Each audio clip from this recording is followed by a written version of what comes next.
ki nga xam ne mooy le président de la République parce que le président Macky Sall yow yaa fi def sa discours d'adieu maanaam discours bi nga mujj a def di tàggatoo yaa taxaw ci kanamu sénégalais yépp nga ni décision bu justice bi jël daan ko doxal léegi li la fi dese mooy le respect des institutions ak respect décision yu justice di jël maanaam li la fi dese mooy nga jëmmal bànqaasu nguur gi ba ñu jox ko gëddaam ba noppi lépp luy fi nekk ay dogal yu jóge ci justice maanaam lépp lu fi ab magistrat dogal di nga fexe bañ doxal ko man nag damay bañ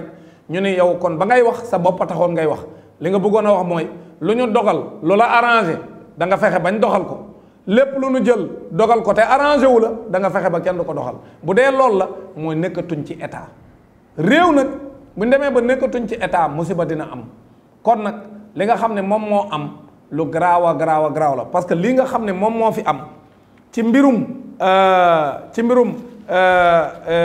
Ousmane Sonko mii dafa ëpp parce que ni ko avocat yi waxe dañ ne tey fukki fan ak juróom-ñeent huissier de justice bu tudd maître Wende Dieng moom moo dem pour jébbal état bu Sénégal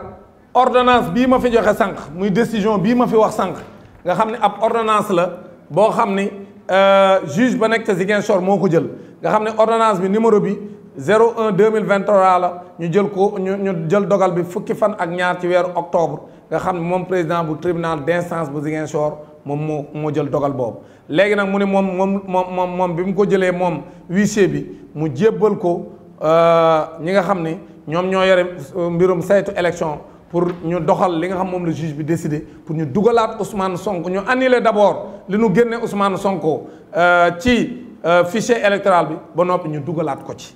loolu bi ñu ko defee ca direction générale des élections huissier de justice bi ànd ak mandataire bu Ousmane Sonko bi nga xam si moo yor mbirum élection léegi nag pour mën a retirer ay fiches de parrainage am léegi nag ñoom ñaar ñépp dañ leen a tere ñu dugg ci biir direction générale des élections ñun le directeur général des élections tamit daal di laye ni moom tey du recevoir kenn alors que ñoom demuñu fa pour mu recevoir leen léegi nag amul benn lenn lu mu teg ci seen loxo lu dul dàq leen ni leen mun leen fee dugg tey du ma recevoir kenn parce que alors que heure bañ fa dem heure liggéey la léegi nag loolu di wane ni comme ni ko avocat yi waxe day nasaxal yoonu réew mi justice su réew mi ak décision yi nga xam si moom moo tikkee ci justice su réew mi ak di ñàkkal fayda liggéey bi nga xam mooy liggéey huissier parce que liggéey huissier moom mooy dem jébbal ay këyit ñi nga xam ne ñoom ñoo nekk ci Sénégal gépp ku mën a doon amoo droit huissier ñëw di la jébbalu këyit nga koy ñàkkal fayda léegi nag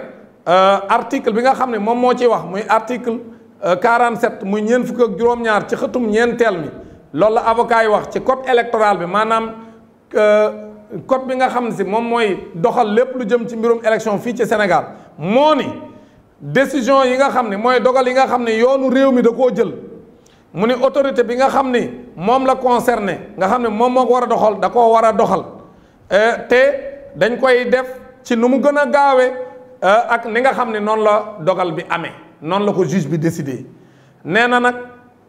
même su fekkente ni ci période la boo xam ne tëj nañ liste électorale yi bu boobaa du tee dañ koy doxal bu dee ab juge dafa jël décision loolu nee na moom la nee na ñoom avocat Ousmane Sonko yi ci article L47 bi alinéa 4 que noonu la war a demee léegi nag ñu ne loolu li muy firndeel nag bu ñu ko nangu la def mooy état bu Sénégal dafa bëgg a def lu ko neex jaay doole du tënku ci li nga xam ni moom la àttekatu Sénégal yi di àtte léegi nag ñu ni loolu nga xam ni direction générale des élections maanaam ki yore wàllu élection ci Sénégal li mu def tey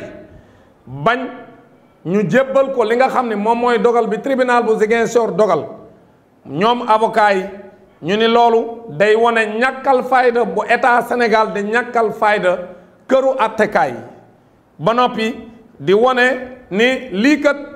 day dolliku rek ci li agent judiciaire de l'état waxoon wax ni décision bi jógee Ziguinchor ñoom duñ ko doxal que duñ ko appliquer duñ ko exécuter te loolu mi ngi tukkee woon ca procès ba nga xam moo amoon ca Ziguinchor nga xam ne mi ngi amoon fukki fan ak ñaar ci weeru octobre wi ñu nekk te muy wane donc ci communiqué bi nga xam si moom la agent judiciaire de l'état defoon que ñoom ñi ngi doon waajal ne ñoom Ousmane Sonko parewuñ pour dugalaat ko ci liste électorale bi. kon nag lii li nga ciy jàngate mooy ñu xam ni ñu ngi commencé jalgati yoon parce que réewum yoon la war a doon parce que li nga xam ne moom la ñuy tuddee buñ la àttee te d'accord ci ne la àttee nga dem ci cour suprême nga ñaa sàkku pour ñu xool ndax nañ la àttee jaar na yoon parce que cour suprême du àttewaat ñu tuddee ko pourvoi en cassation ñu ne loolu mënta tee ñu doxal dogal bi nga xam ne moom la président tribunal bi doxal décidé maanaam li président tribunal bi décidé ci dogal amul lenn luy tee ñu doxal ko même bu fekkee da ngaa sàkku ñu xoolaat leen la àttee wala da ngaa sàkku sax ñu àttewaat la bu mu ci mën a doon du tee dogal ba nga xam ne moo tukkee ca tribunal ba moom dañ koy doxal ba pare léegi nag di xaar tribunal ba nga dem sàkku pour ñu àttewaat la wala ñu xoolaat nen la àttee woon lan moo cay tukkee kon lii dafa wane kon ni li Sénégal di dund mooy yoratun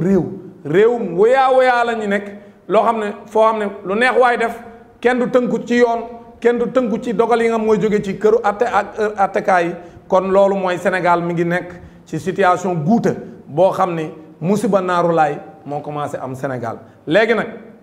ñi nga xam ne ñoom ñooy layal Ousmane Sonko mooy avocat Ousmane Sonko yi ñoom ñi ngi yëgal waa Sénégal ak waa bitim réew que li nga xam ne moo nekk di xew Sénégal ay magistrat di jël ay dogal ginnaaw bi ñu dégloo ñi nga xam si ñoom ñoo ko séq ñoo àtte ci dëgg état Sénégal ne du ko doxal loolu day xotti worma li nga xam ne moom mooy tëralunu yoon te lépp li nga xam ni moom moo fi am lenn waral lu ko lu dul wuta falu ak wuta tere koo xam ni dafa war a nekk candidat pour mu nekk candidat ñoom ñooy layal nag avocat Ousmane Sonko yi di layal Ousmane Sonko donc ñoom nee nañ ñi ngi woo président de la république li nga xam ne moo ko dige woon ne léegi moom dina fexe ba bala moo dem ci weer yi ko fi dese lépp luy jëmmal nguur gi ñu jox ko worma ba noppi dogal bu tukkee ci këru attekaay yi dina fexe ba ñu doxal ko loolu mu dige woon ca ba muy tàggatoo bi muy jàkkaarloog sénégalais yi di tàggatoo loolu mu dige woon ñoom avocat Ousmane Sonko yi nee nañ na wàccoog la mu dige woon parce que loolu moo ko fi dese léegi nag lii nga xam ni moom moo am tax na collectif avocat Ousmane Sonko maanaam ñi nga xam ne ñoom ñooy layal Ousmane Sonko ñoom avocat yi nee nañ li nga xam ne moom moo am day wane ni nguurug Sénégal faalewul ñi nga xam ñoom ñooy àtte ñuy magistrat yi faalewul la ñuy dogal ci seen këru àttekaay te loolu musiba lay jur ci Sénégal kon nag ñoom dinañ def lépp lu ñu war a def pour que Ousmane Sonko ñu jox ko àqam ak yelleefam parce que moom dafa nekk ci réew moo xam ne ñëpp ñoo ko bokk te fii kenn waru fee am sañ-sañ di def lu la neex parce que réew du doxe noonu kon nag li nga ci mën a jàngate mooy président de la république Macky Sall réew mi bul mujjee pusa bi mu réew mi da nga koo donn da nga koo jële ci Ablaye Wade jële woon ko ci Abdou Diouf jële woon ko ci Senghor dañ koy jële ci say loxo te ka ko fay jële sénégalais yi moo koy jox kon nag yow waroo mujjee pusa bi mu réer lii nar a xew Sénégal néew ma du ngeen jox fiche parrainage yi Ayib Daffé parce que bu subaa dina dellu incha allah dina delluwaat parce que comme dañ ne woon ñoom waa DGE que tey lañ dul recevoir kenn waaye jàpp naa ne comme tey lañ wax ne duñ recevoir kenn kon bu ñu xëyee daan recevoir kenn kon jàpp naa ne bu ñu xëyee bu Ayib Daffé demaatee ànd ak huissier danañ ko jox ay fiche parrainage am comme nañ ko joxe ñëpp xëy na nag yeexital gën ci def nii 24 heures sax bu neexee Ousmane Sonko mu porté leen ci plainte parce que kenn amul droit def ko kon directeur général des élections yow président Macky Sall jox ko instruction nga jaarale ko ci sa ministre de l'intérieur mu wax ki nga xam mooy directeur général des élections ne ko na jox Ousmane Sonko ay fiche de parrainage am parce que loolu bu ko deful day jalgati te moom su ko deful daañ Ousmane Sonko ak ay avocat am daañ ko porter plainte daan jaar fen war a jaar def seeni recours ba nag porter ko plainte parce que bis yii di dem lu muy gën a dem ñu koy gën a yàqal parce que candidat yëpp a yore seeni fiche ba mu des Ousmane Sonko kon amuñu droit di gën a yeexal jot ay fiche am parce que suñ gën a yeexal jot ay fiche am candidat yëpp duñu am ay droit candidat yëpp duñu bokk départandoo kon candidat yëpp départ nañ ba mu des Ousmane Sonko moom ma nga ca ligne de départ ba léegi départ agul kon nag bàyyi leen tooñ jox leen fiche yi Ousmane Sonko yi Ayib Daffé bu subaa mu dem yóbbul ko Ousmane Sonko mu def parrainage am comme ni ko ñëpp di defee